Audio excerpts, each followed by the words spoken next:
Population interactions. So far we have studied about the types of population, that is the population density, the factors which affect the population density, and related to population, the growth models like exponential and the logistic growth.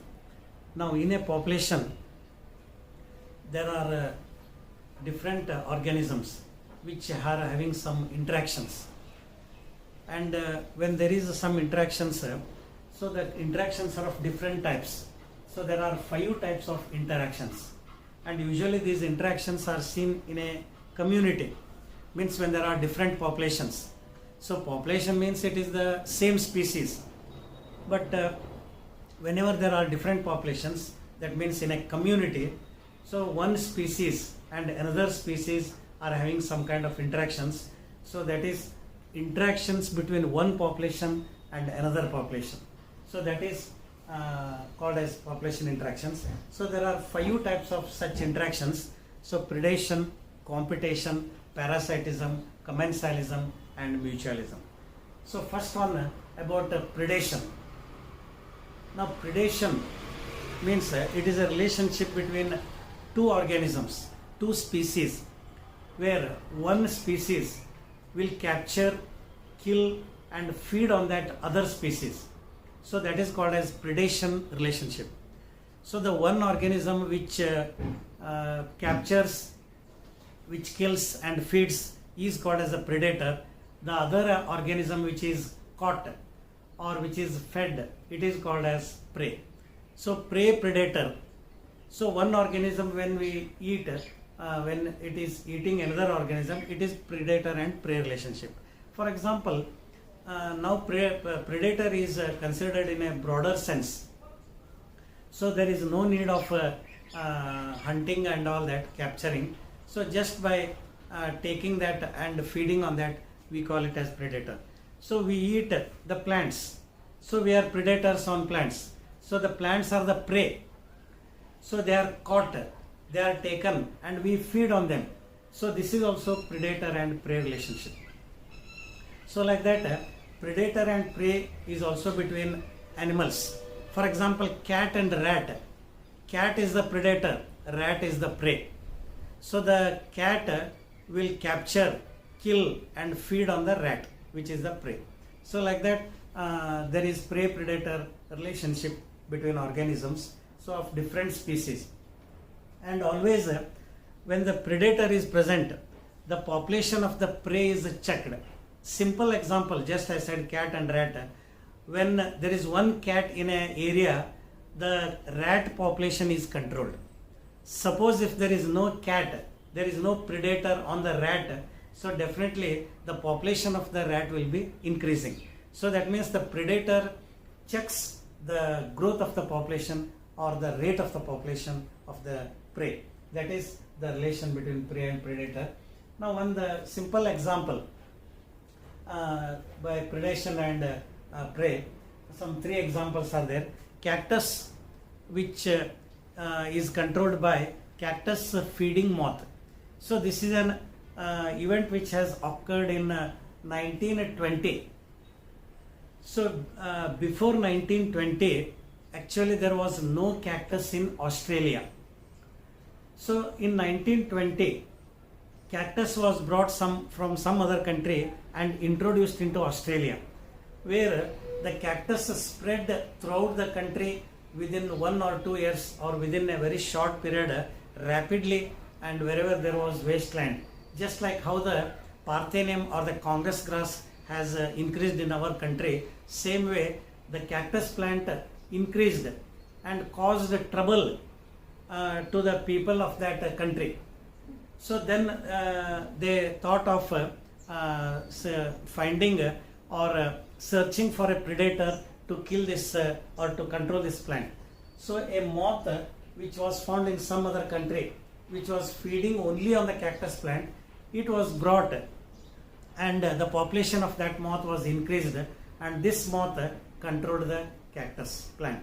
So that is how the cactus prey was controlled by the predator moth. This is one example. And similarly, the Gambusia fish, when we introduced into lakes, into fresh water, it will control the growth of the or the population of the mosquito. Especially this fish will feed on the larvae of the mosquito. And aphids are controlled by beetles. Aphids are one kind of small insects which are controlled by beetles, which are also one group of insects. Then predators, they also maintain species biodiversity. So that means whenever there is different prey population, so when the predator is removed from that area, so then there will be a kind of competition among the prey species. So because of the presence of the predator, there is the competition or the intensity of the competition will be reduced, and thus the presence of the predator also will control the competition among the prey species. So again, one living example, in American Pacific coast, there was a starfish predator. So this starfish used to feed on invertebrates which are of different species. So there were about 10 species of invertebrates in that coast, and the starfish was the predator.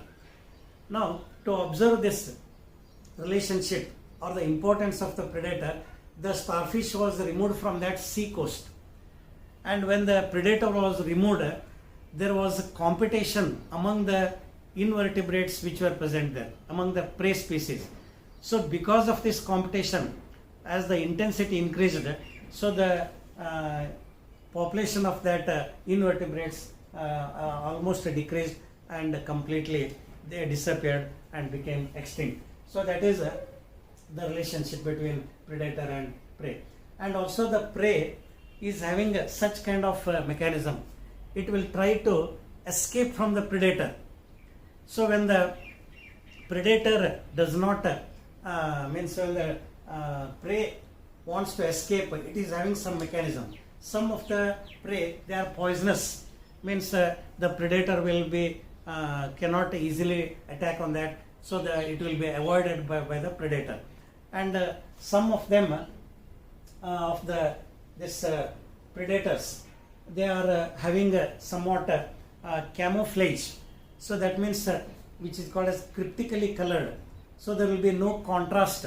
Suppose in a leaf, if there is a green colored insect, this is called as camouflage, means which cannot be easily identified by the predator. So that is one another example.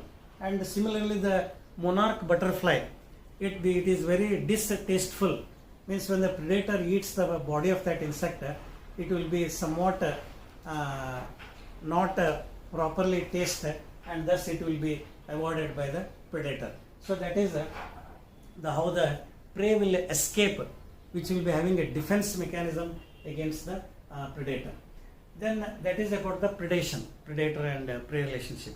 Then competition, it is also a relationship between two species, where it is a kind of rival nature between them. So there is a kind of enmity, so that I should be, means one should be more than the other. So that is for the same resource they will be competing usually. So when they are competing for the same resource, and then there will be rivalry between that two species, or even more than two, it is called as competition. So for example, in Galapagos Islands, the tortoise were present feeding on the grass.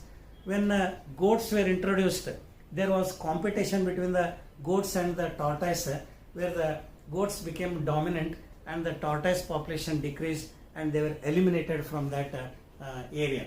That is a competition between the goats and the tortoise. Then related to competition, there are some terms: competition release, Gauss's competitive exclusion principle, and resource partitioning. So competition release means now whenever in a geographical area, when there are two competing species, so there is a sun area, so there are two species which are having competition. When one species will be removed from that geographical area, the other species will expand its range of distribution. So that means it will expand its geographical area, this is called as competition release. So that means that there will be no competition. The competition is released by removing of that one species. So this is computational release. This is seen again in one example in Scotland sea coast, which is of rocky sea areas. There were two barnacles, larger barnacle and smaller barnacle. So when when the larger barnacle was removed, so the smaller barnacle extended from that zone. So that means the two barnacles were means where they were living in the rocky sea coast, and one of the barnacle was removed. It extends that area, intertidal zone of that sea coast. So this experiment is actually called as Connell's elegant field experiment. So it is an example of computation release. Joe Connell, he actually conducted this experiment. He observed in the Scotland sea coast the smaller and larger barnacles, and they were competing for the area or for some resource. When one of the barnacle was removed, the other barnacle extended its zone or area of feeding or habitat. So that is competition release.